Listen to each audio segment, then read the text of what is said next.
সম্মানিত ভাইয়েরা, সম্মানিতা মা ও বোনেরা, আল্লাহ রাব্বুল আলামিন আমাদের সকলকে ভাগ্যবান করুন, চিল্লায় বলুন আমিন।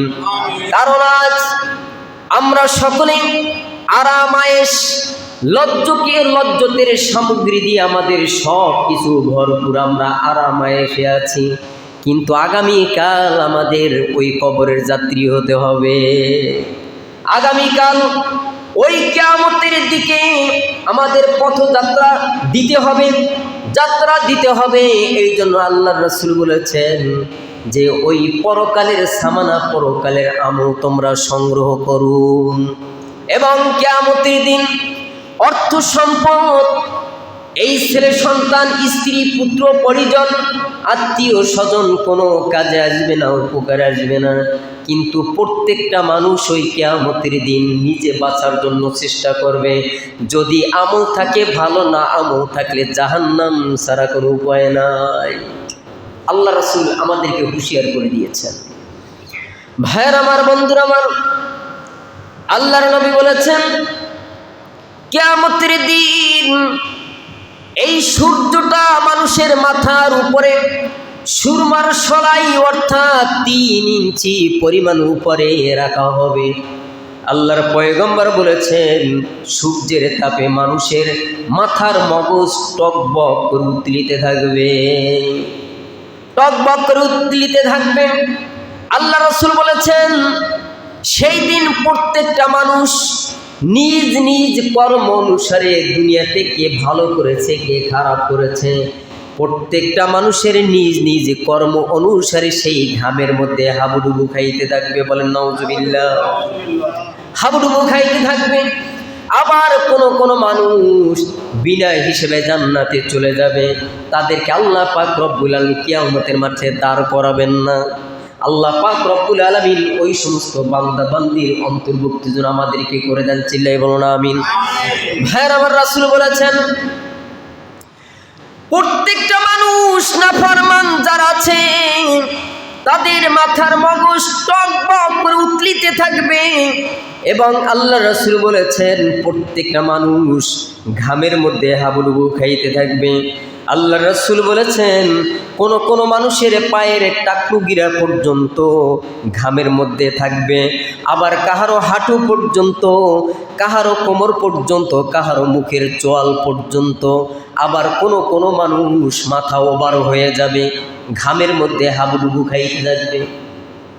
ভাইয়ের আমার, সেই দিন, সেই কঠিন মুসিবতের সময় আপনার আমার যদি আমল থাকে, আল্লাহ পাক রব্বুল আলামিন আমাদেরকে বিনা হিসেবে জান্নাতে প্রবেশ করাবেন, চিল্লায়ে বলুন সুবহানাল্লাহ। এই জন্য আল্লাহ রাসূল বলছেন ও আমার উম্মতের দল, তোমরা পরকালের জন্য সামানা তৈরি করো, পরকালের জন্য তোমরা আমল সুন্দর করো। যার যত সুন্দর আমল হবে ওই বান্দার কত মর্যাদা, জান্নাত তত সুন্দর হয়ে যাবে। সুবহানাল্লাহ। ভাইয়ের আমার, বন্ধুরা আমার, আল্লাহ রাসূল বলেছেন কিয়ামতের দিন প্রত্যেকটা বান্দা বান্দি নগ্ন পথ এবং বস্ত্রবিহীন অবস্থায় আল্লাহ রাব্বুল আলামিন কিয়ামতের ময়দানে উঠাবেন। তখন হযরত আয়েশা বললেন ইয়া রাসূলুল্লাহ, ইয়া হাবিবাল্লাহ, নর এবং নারীকে একই অবস্থায় উঠানো হবে। তখন আল্লাহ রাসূল বলেছেন হ্যাঁ, নারী পুরুষ বস্ত্রবিহীন অবস্থায় উঠানো হবে, উলঙ্গ অবস্থায় উঠানো হবে। আয়েশা বললেন ইয়া রাসূলুল্লাহ, ইয়া হাবিবাল্লাহ, তখন তো লজ্জা হবে, একে অপরের দিকে তাকাবে, তখন তো লজ্জা হবে। ইয়া রাসূলুল্লাহ, ইয়া হাবিবাল্লাহ। আল্লাহ রাসূল বললেন হে আয়েশা, ওই দিনটায় এমন ভয়াবহ অবস্থা হবে কিন্তু কেহ কাহারও দিকে তাকাইবার কোনো সুযোগ থাকবে না।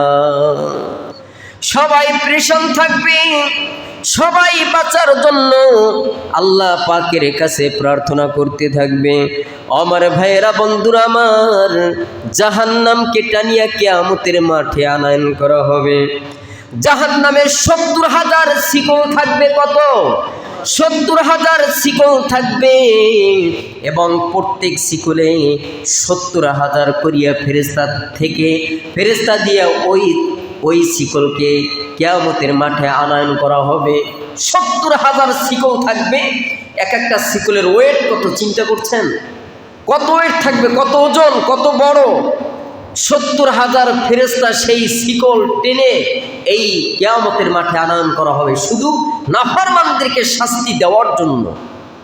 ভাইয়েরা আমার, আমরা তো মুসলমান, আমরা নবীর উম্মত। নবীর উম্মত তো দাবি করি, সব কিছু করি আমরা। আল্লাহ পাকের কথাও শুনি, আল্লাহ পাকের কথাগুলো আমরা আমল দিয়ে শুনি, কিন্তু আমাদের দ্বারা অনেক কিছু হয়, আমাদের দ্বারা অনেক কিছু হয় যা হওয়া দরকার ছিল না। এই সমস্ত কাজ, এই সমস্ত জিনিসগুলি আমাদের দ্বারা হওয়া উচিত ছিল না, কিন্তু সেই কাজগুলিও আমাদের দ্বারা হয়। নবীর উম্মত আমরা।